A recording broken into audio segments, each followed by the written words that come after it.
Hello everybody, I'm about to go live. I've just got to get Jacques on the, let me quickly find him.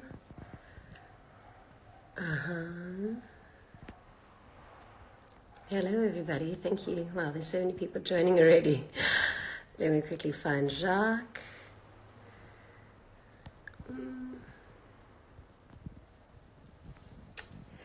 I'm so excited for today's interview actually, because I'm a little bit confused. I don't really know what is cooking. Where's Jacques? Hello everybody. Yeah, I'm so stressed out about this lockdown, but I think it's really the only way, and we all really, really need it. So I'm just waiting for our amazing ex-ward councillor, Jacques Weber, to join. I don't know what I did there.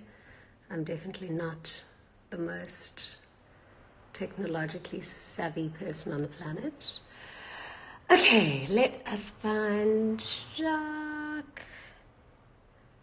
How are you all, by the way? Are you having a good day? Yeah, there you go, Jacques Weber.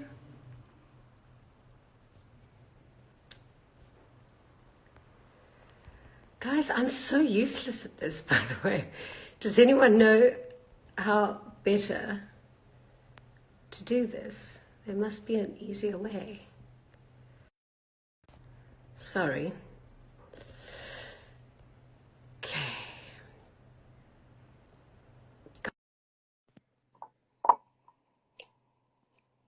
Wait for Jacques. Let me just lean this up.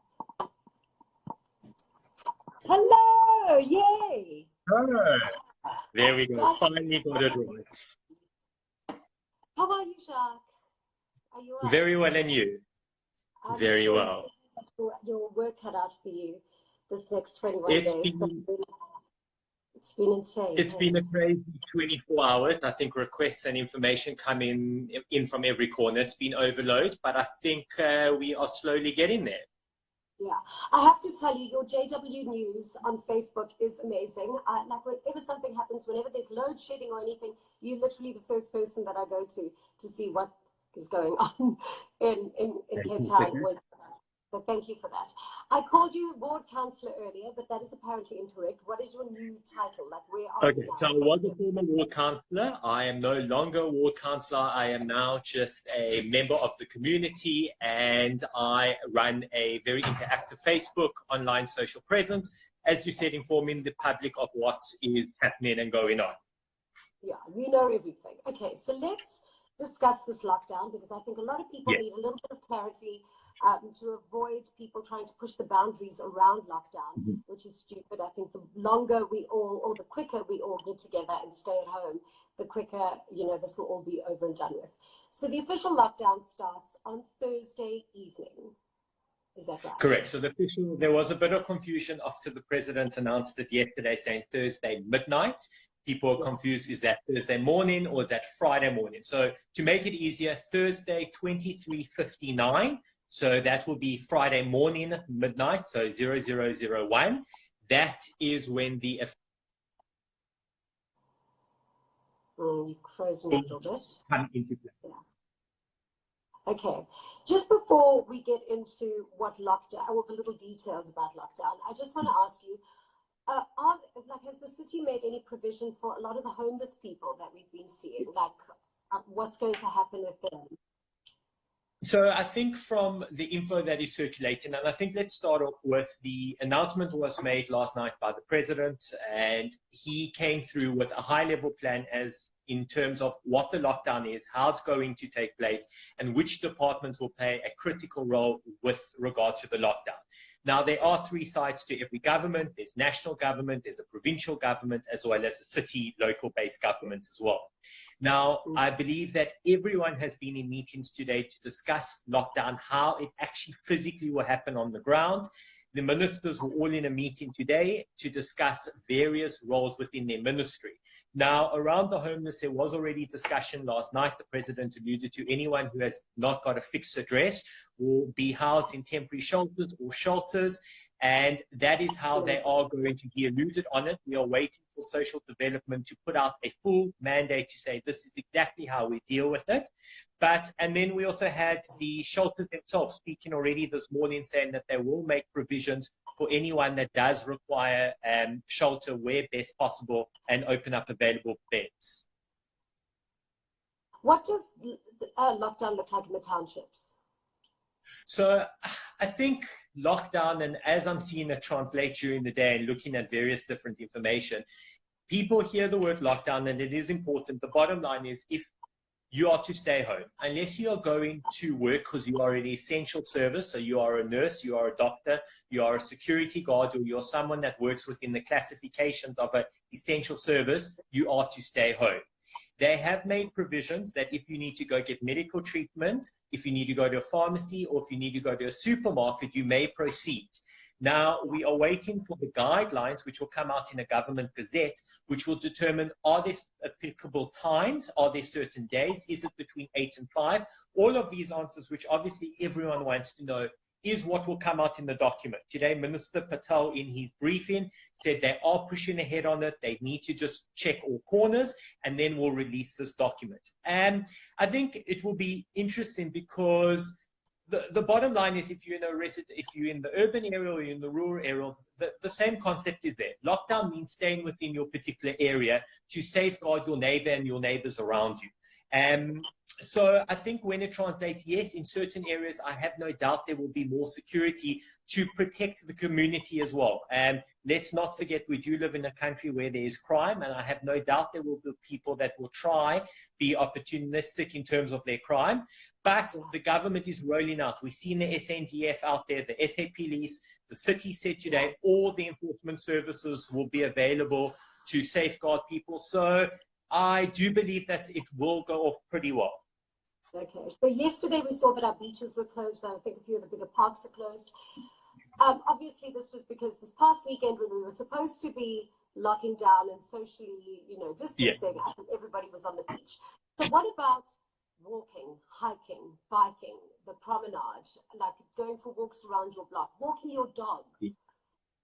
Okay, so there's been a lot of questions around that, but I think as we get it now, the minister has made it very clear, as well as the president, it is a lockdown to stay home. Unless you are leaving for any of those three criteria, being shopping, food supplies, pharmacy, or going to work because you run an essential service, you are to stay indoors. Now, there have been questions, what happens if I have a dog? It has not been released, but more than likely it will be that you will be allowed downstairs within a couple of meters of your front door of your property to allow your dog to do the necessary and then take the dog upstairs. People also, I understand you have to walk dogs as well. Walk them around your building. Walk them on every single floor, down the steps, up the steps. This is what we will have to do, because the greater goal now is obviously to extend that social distancing, keep people at home to ensure that the virus does not spread. Yeah. I know a lot of people aren't even worried about walking their dogs. They just want to walk away from their husbands and children. So what about if they want to take a long drive? Not to go anywhere, just to take a long scenic drive, just to be out of the house. Is that doable? So we again waiting for the Gazette to come out, but at the same time, I think we all need to be realistic that it is just 21 days. It's 21 days to save the lives of millions, and this is what I am saying, and I think the president said it. There will be some inconveniences. The fact that you've been restricted to 4 walls within your house is not pleasant, but the greater goal is saving the lives of many. And I think the Gazette will come out, and I have no doubts from experience, and we'll see it when the Gazette comes out, that the police will more than likely have roadblocks, and they will have what is known as soft checks to ask, where are you going, where are you proceeding? And then there's the obvious. After a certain hour within the day, be it 5 or 5:30, 6, it's going to be pretty obvious that people can't be going shopping because all the shops will be closed. So it will be very easy for the authorities to pull you over and say, where are you going? We do want to see what the Gazette comes out, because more than likely they are going to have proper penalties for people who do not obey this. And we know that there are chances. There's chances in everything that we do in South Africa. You can bring out a law and people will try to find ways around it. But this needs to be far greater. We need to think about the South Africa now. Me, you, and everyone. It's not just about us. It is about the millions out there that need us to be in lockdown to ensure the virus does not spread. Yeah. Now, what about children to divorced parents? What about those visitation rights and kids bouncing between father and mother? Yeah, so that has come up a few times today. There were actually two things that came up in the presser, which the minister said they will answer in the Gazette. One is, what about both parents who are in essential services? So you have cases where you have two doctors, or a nurse and a doctor, and they have children. Who looks after our kids now when we are at hospital? So the minister said they will discuss that in the Gazette when it comes out. And then it also came up rightfully about what happens with custody over children, as you just said. I suspect they are going to allow you to be able to transport a child between two parents between a particular time. But again, also keep in mind that a lot of that is granted by a custody document. So you might have to keep that with you to show if you are stopped by the police officer, that I am moving according to what the court has allowed. And I think a lot of this is going to come down to, if you are a security guard yourself as well, you are allowed to still go to work because you are an essential service provider, but you will need to have proof that you are a security guard. You will need to have a zero-registered card. All of the private security guards and all those ADT things and all of that, that's still going to be functional. That's still working. That still continues. According to the minister, and I see the security body of South Africa just issued a statement today that they are going to release a statement tomorrow, but they are classed as an essential service provider. They fight crime, so that will continue. In the speech last night, the president said basic transport will have to continue because they have to move thousands of people from home to supermarkets and also to their position. And just take supermarkets alone. That's about probably 20,000 employees that have to get to supermarkets in order to allow the food chain to continue. Yeah, shame, man. Like the president's speech last night was so commendable, like radically great leadership that I think we've been wanting to see for a very, very long time. So I took so much comfort in seeing that, actually, even though it's obviously with not great news. What about... Sorry to interrupt, to touch on that, and as you know, I was an opposition councillor to the national government. I wasn't a part of the ANC, and just right now I wrote a piece on my Facebook to say, if this is what could happen in everyday practice, not just in a crisis, would be amazing. I watched that NCC briefing. Every minister stood up there on point, knew what was going on.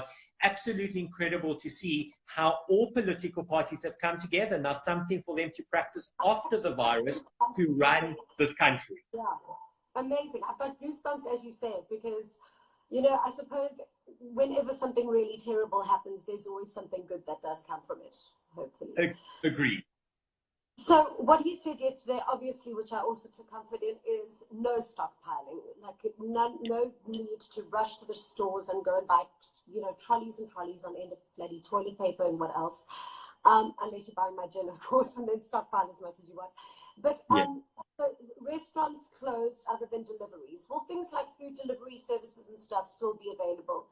So if you are at home, you can get things delivered to you? Yes, so the minister today touched on a few important parts. So, for instance, there's multiple important elements, but one is the food supply and trading. So borders are being left open, so imports can still arrive with food supply. They have met, and I see provincial government released a statement today with all supermarket chains. They are guaranteed of supply. There will be no shortage. There is no reason to go out and stockpile. And today I've seen videos from across Cape Town, of people stockpiling Johannesburg. A local pharmacy, I just spoke to someone, said they walked into pharmacy, everyone had taken the essentials. It is not needed. They are going to stay open. The distribution centers are staying open. They are going to continue. And similar to what we saw at the beginning of this week, people stockpiled, there would be no food. And you know what? There was food every single day. They restocked those shelves. So people just, and I think it's human nature. I think when they walk into shops on the second and third day and see that the shops are full, everyone will realize, okay, things will be okay. Things are going to continue. With regards to food deliveries, that is, again, a document that we're waiting in the Gazette. There was mention that if you are preparing food and you're part of the supply of food, you can continue. We're not sure in which form that the deliveries will be allowed, but again, the Gazette will answer that particular question. For example. There hasn't been, and I saw that two of those such e-sites have put out a statement that they are waiting for feedback. Again, it's impossible to say until we see the mandate that says, are they allowed deliveries? From what I have seen, food supply, and this is where it falls in, could still very well be allowed. There are individuals that do not have access to cook and depend on deliveries, so that has to be taken into account. Yeah. What about other kinds of deliveries? Like, I know that I've ordered so many books online just so that while I am at home, I want all of my books delivered to me. Will that make it, or only after the 20th? No, it's going to come to a grinding halt on the Thursday evening. If it is a non-essential service, it stops. So couriers are non-essential. They are involved in some food delivery, and I can imagine that they will run the essential routes, e.g. food, getting items, take one or two companies are part of the transport lines, but it is not going to be books and such. It's not an essential service. Okay.